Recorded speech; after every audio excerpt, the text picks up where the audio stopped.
What's up, everybody? Big Sky Bowler coming to you again from Town and Country Lanes here in Billings, Montana, and today we are going to be discussing the two-handed release.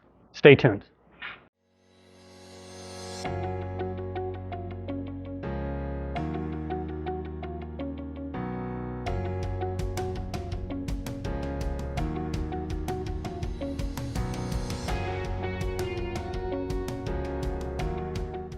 I'd like to take this opportunity to thank my Patreon supporters, Eva and Levin. Thank you so much for your support of the channel. Welcome back to the channel, everybody.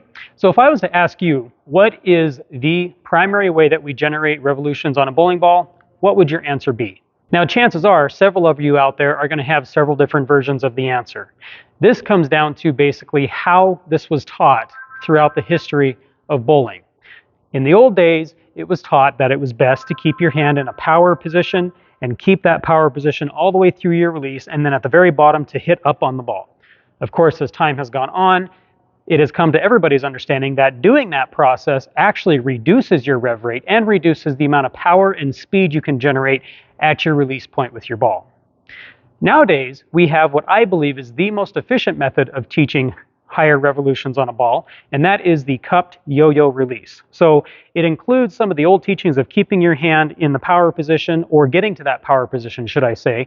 But at the very bottom, instead of continuing through the ball like this, what we're doing is we're taking our wrist and allowing that ball to roll off of our hand. And this is something that I've said in several of my previous videos where I've been analyzing the two-handed pros.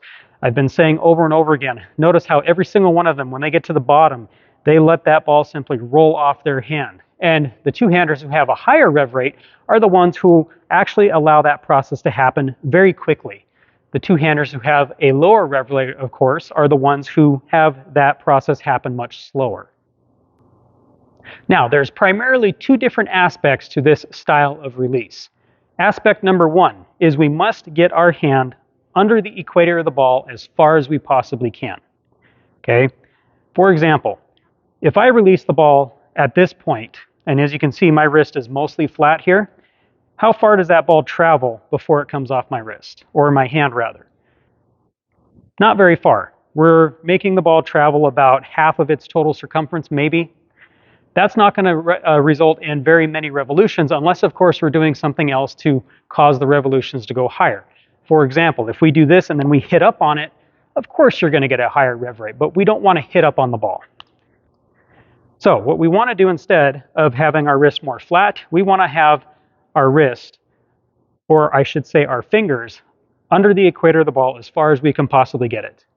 Now, I've said this in many of my other videos before, is it's best to allow this ball to rest on your ball side forearm, because what that does is it gets our fingers far underneath the equator of the ball.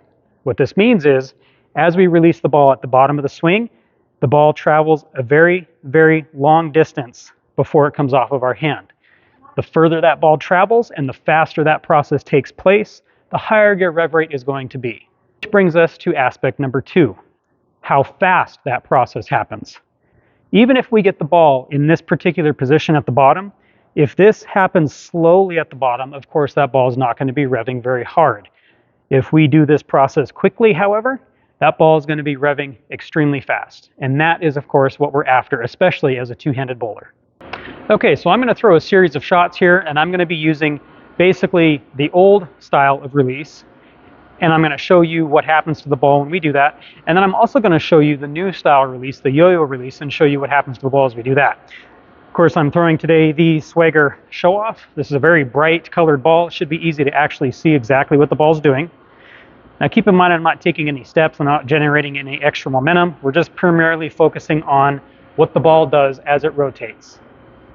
So here we go with the old style, cupped, strong position, and hitting up on the ball.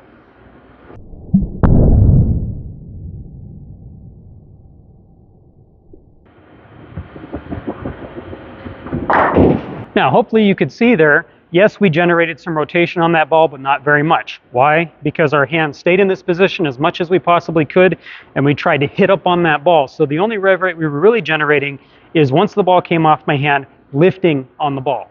Again, hitting up on the ball is not what we want to do because it causes many inconsistencies in our release and our targeting and how the ball goes down the lane. Okay, so now we're going to move on to the yo-yo style release. Same position at the foul line. And all I'm doing here is I'm allowing the ball to roll off my hand at the bottom instead of focusing on keeping a cup position and lifting through the ball.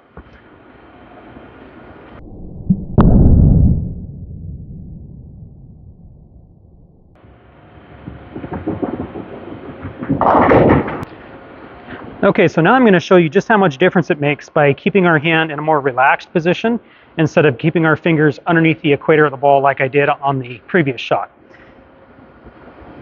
So I'm going to allow my hand just to drop a little bit, so basically my fingers are behind the ball's equator.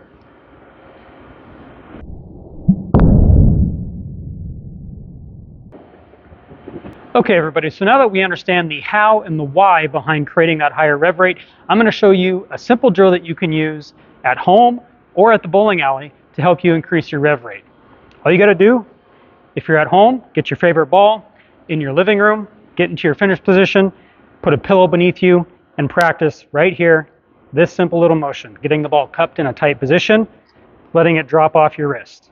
If you're at the bowling alley, of course, which is where the majority of us do our practice, go up to the foul line with your favorite ball, get in your finish position, get the ball into that cupped power position with your fingers as far underneath the ball's equator as you can get.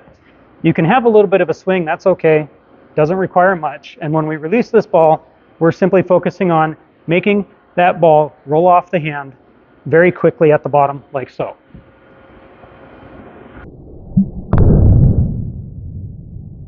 When you follow through, make sure that your wrist comes open. Don't keep the cup at the bottom. Let it open up at the bottom like this. Okay, everybody, so hopefully that helps you understand what exactly it is that you have to do to create that high rev rate as the ball comes off your hand.